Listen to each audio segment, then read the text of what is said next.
ఇలా అండి నేనైతే పాస్తా చేస్తాను. వేడి నీళ్ళు పెట్టి ఒక 2 నిమిషాలు పొయ్యి మీద ఉడికిస్తాను పాస్తా.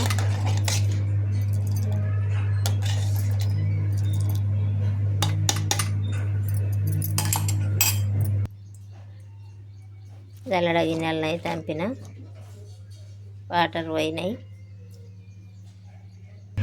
ఒక పావడంతా నూనె పోసి పొయ్యి మీద పెట్టిన పచ్చిమిర్చి, ఇప్పుడు పచ్చిమిర్చి,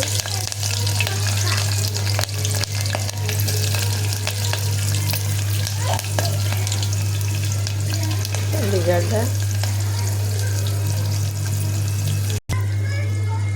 ఒక కరివేపాకు రెమ్మ, ఒక 2 టమాటాలు.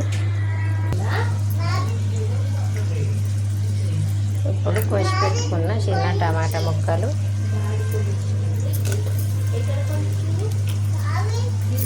మిగతా ఉల్లిగడ్డ ముక్కలు,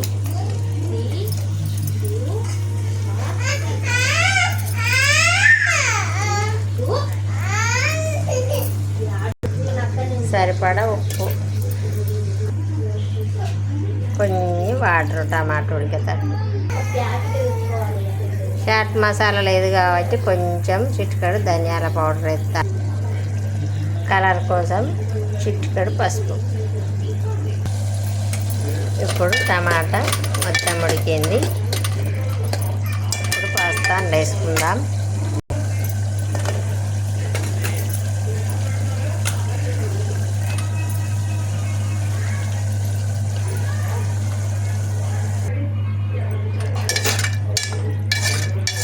ఇప్పుడు పాస్తా మొత్తం వేసి కలిపిన అలా కొంచెం సేపు మూత పెట్టుకుందాం.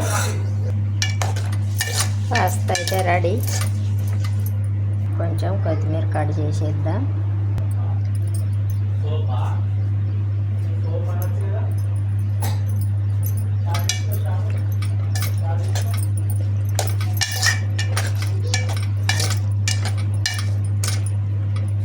కొంచెం సేపు మూత పెట్టి మట్టిలాంటి వేసుకొని తిందాం.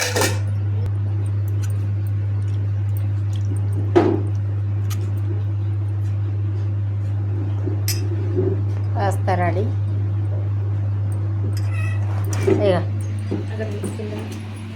చల్లారితే అది మంచిగా ఉండదు, వేడి ఉండగానే తిన. బాయ్ అండి.